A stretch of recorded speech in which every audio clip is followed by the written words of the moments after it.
Drupada berdiri tegap di tengah lapangan tanah kering. Busurnya terangkat perlahan, namun tatapan matanya tajam, menakar jarak, arah angin, dan ritme napas lawan. Permadi menghadapinya dengan tenang. Ia tidak langsung membidik, melainkan menunduk sedikit, meraba tanah, mencium aroma angin. Arah timur hangat. Angin turun bukan naik. Tumbukan pertama pasti melengkung bukan lurus. Tanpa aba-aba, Drupada melepaskan panah pertama. Panah itu menukik cepat, mengikuti pola putaran angin giling. Angin kecil berpola spiral yang hanya dipahami pemanah berpengalaman. Permadi tidak menangkis. Ia memiringkan tubuh setipis daun tertiup angin, lalu membiarkan panah lewat hanya beberapa jari dari bahu. Drupada mengangkat alis.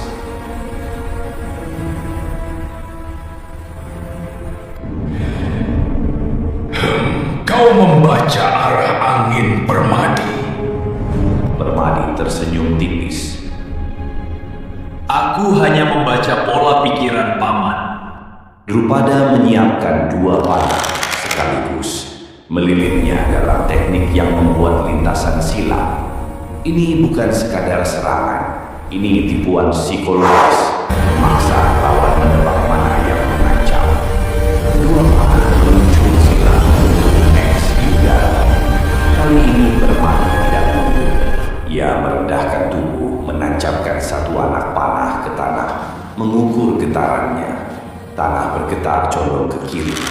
Ia segera melepas panah perasaan ke sisi kiri, bukan untuk menangkis, namun memukul angin, mengubah tekanan udara di lintasan.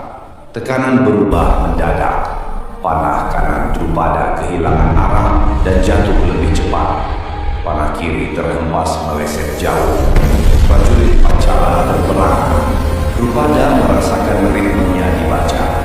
Sebelum menembak lagi, Permadi berkata pelan. Paman selalu menaikkan kaki kanan sebelum melepas panah jarak jauh. Drupada terdiam. Permadi melanjutkan. Itu kebiasaan lama. Ayah Pandu sering melakukannya. Nama Pandu disebut dan Drupada tergetar. Untuk sesaat fokusnya goyah. Itu cukup. Permadi menarik hukum dewa, tapi bukan dengan tenaga penuh. Ia mengukur sudut busur dengan jempol, menghitung rasi arah matahari, menunggu angin berbalik. Ia membidik bukan ke tubuh Drupada, melainkan ke titik kosong di udara. Panah dilepas, lintasannya seperti garis halus, nyaris tanpa suara. Pada saat bersamaan, angin panas dari selatan berbelok, mendorong panah itu masuk langsung ke jalur pergerakan Drupada. Drupada menangkis, tapi terlalu terlambat. Panah menghantam perisai dadanya, bukan menembus, tapi menghantam titik tekanan yang melemahkan sendi bahu, membuatnya terdorong mundur dan jatuh berlutut, satu tangan menahan tanah. Busurnya jatuh dari genggaman. Drupada mundur, namun bukan dalam kekalahan hina, melainkan penghormatan.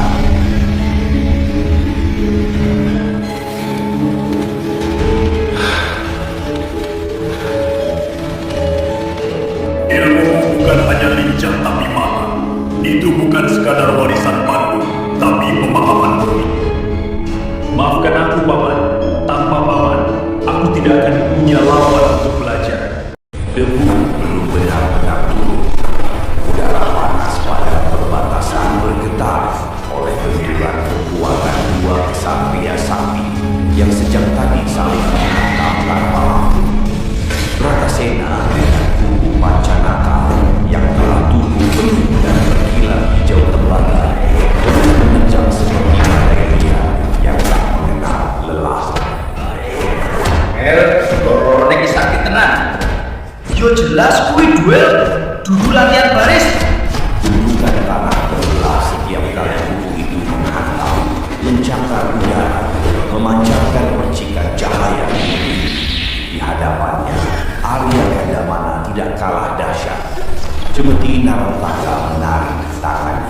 mencambuk udara, belah angin hingga terdengar letusan keras seperti gelegar petir. Setiap kali cambuk itu melesat, tanah membentuk parit panjang, menggetarkan tulang, menyalakan kembali aura kegembiraan seorang senarai utama kerajaan Pancala. Benturan demi benturan terjadi, kemudian berbesar, lalu maju. Tak ada yang bisa bayangkan. Pertarungan itu sudah mencapai puncaknya. Dahsyat, memabukkan, namun tidak ada siapa yang lebih unggul. Keduanya seperti dua gunung yang sama-sama menggantung.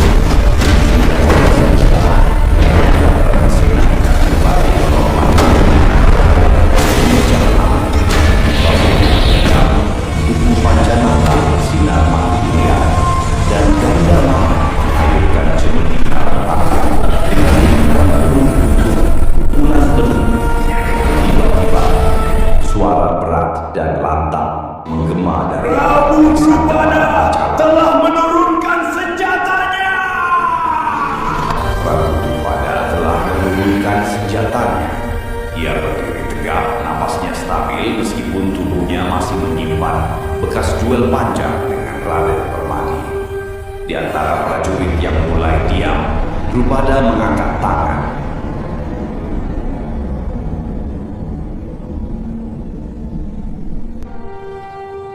Aku kalah, dan aku bersedia dihadapkan kepada Resi Druna. Kalimat itu menyapu medan seperti perintah yang memutus seluruh ketegangan. Para prajurit Pancala menahan gerak dan para Kurawa yang tersungkur pun tertegun. Bahkan udara di antara Bratasena dan Gandamana seakan berhenti bergerak. Gandamana menurunkan cemetinya perlahan. Tatapannya tidak meninggalkan Bratasena, namun ia sudah membaca keadaan. Ketika rajanya mengaku kalah, kesetiaan mengharuskannya berhenti. Bratasena menarik napas panjang. Energi di tangannya mereda. Kuku Pancanaka surut sedikit, meski belum hilang sepenuhnya. Ia masih siap bertarung, tetapi aturan perang lebih kuat dari kehendak pribadi. Aku ikut kalah, Ujar Gandamana dengan nada datar. karena rajaku sudah menyatakan demikian. Dengan keputusan itu, medan pertempuran berubah tenang. Patih Drestaketu bergerak cepat memerintahkan pasukan Pancala untuk membebaskan para Kurawa yang tertangkap. Satu persatu ikatan mereka dilepas. Di sisi lain, Prabu Drupada melangkah ke arah Pandawa dengan langkah mantap. Raden Puntadewa menyambutnya dalam sikap hormat. Aku menyerahkan diriku. Paman,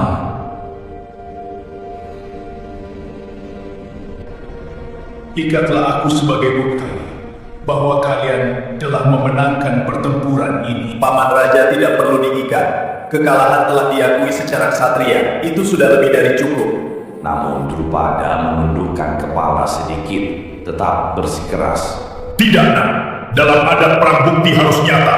Sebagai pemimpin engkau harus memastikan kehormatan perang terjaga. Puntadewa menahan napas sejenak, menimbang. Ia tidak ingin mempermalukan raja tua itu, tetapi ia juga tahu bahwa menolak terus-menerus justru bisa dianggap meremehkan keteguhan Drupada. Akhirnya ia mengaku. Dengan perlahan ia mengambil selendang. Tidak ada kekerasan, tidak ada paksaan, hanya ritual perang dijalankan dengan penuh tata krama. Puntadewa mengikat tangan Prabu Drupada di depan dada. Simpulnya rapi, tidak ketat, sekadar tanda bahwa ia telah resmi menyerah. Arya Gandamana kemudian maju sendiri.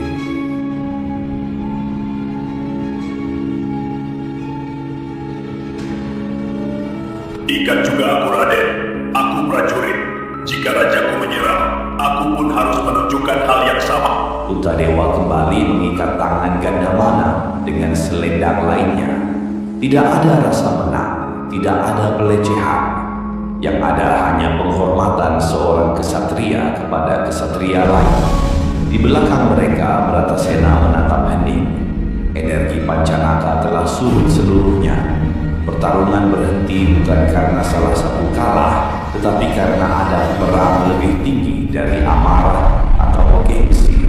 Dan perbatasan Pancala itu pun ditutup oleh ketenangan yang perlahan kembali turun, menggantikan dentum duel yang sebelumnya mengguncang bumi.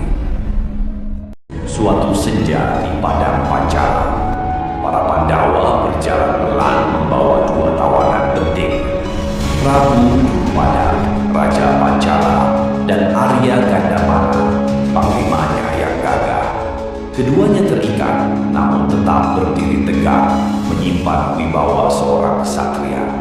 Di belakang mereka, para Kurawa mengikuti dengan wajah tertunduk malu. Kekalahan mereka menjadi pemandangan yang memalukan, terutama setelah pertarungan panjang yang justru diselesaikan oleh para Pandawa. Utadewa melirik Drupada dengan hormat.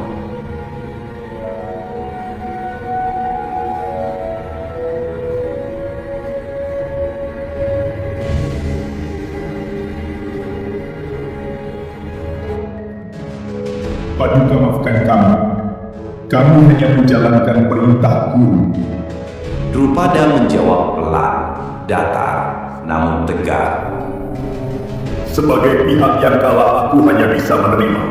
Lakukan tugasmu, Ananda. Bratasena berjalan di samping Gandamana sambil mengawasi para Kurawa. Ia mendengus, Kurawa, ayo maju.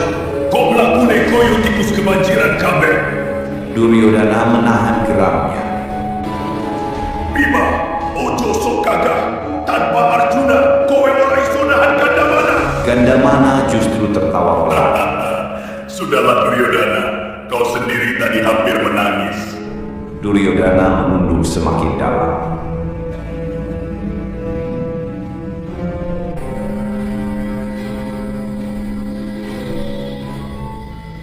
Di depan gerbang, Resi Druna sudah menunggu.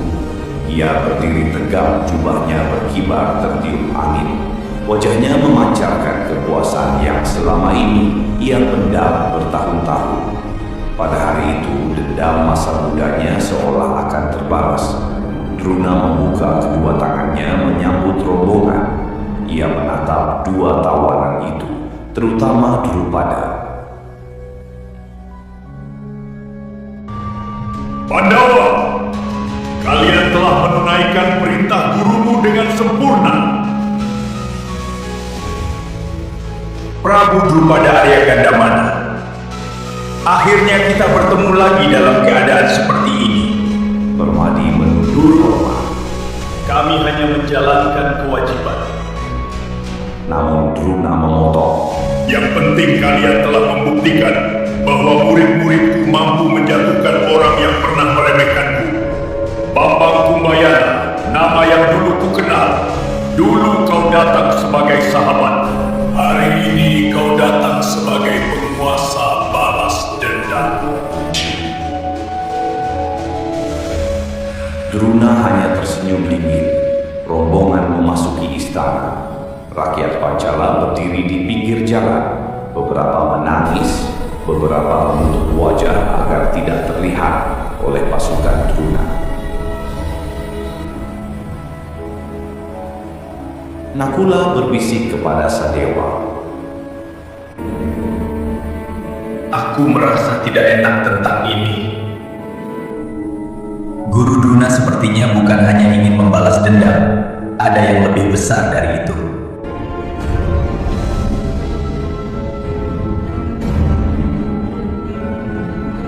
Resi Druna berdiri di tengah aula, penuh keyakinan. Dengan satu gerakan tangan, ia memerintahkan, Buka ikatan mereka! begitu tangannya bebas, Arya Gandamana langsung melangkah maju. Matanya menyala penuh amarah. Tubuh tegapnya seperti hendak menerjang Resi Druna tanpa peduli apapun. Namun Prabu Drupada cepat meraih lengannya. Gandamana menoleh, masih Gandamana, memiliki hentikan! Kita telah mengaku kalah tidak pantas bagi Satria untuk menjilat ludah sendiri.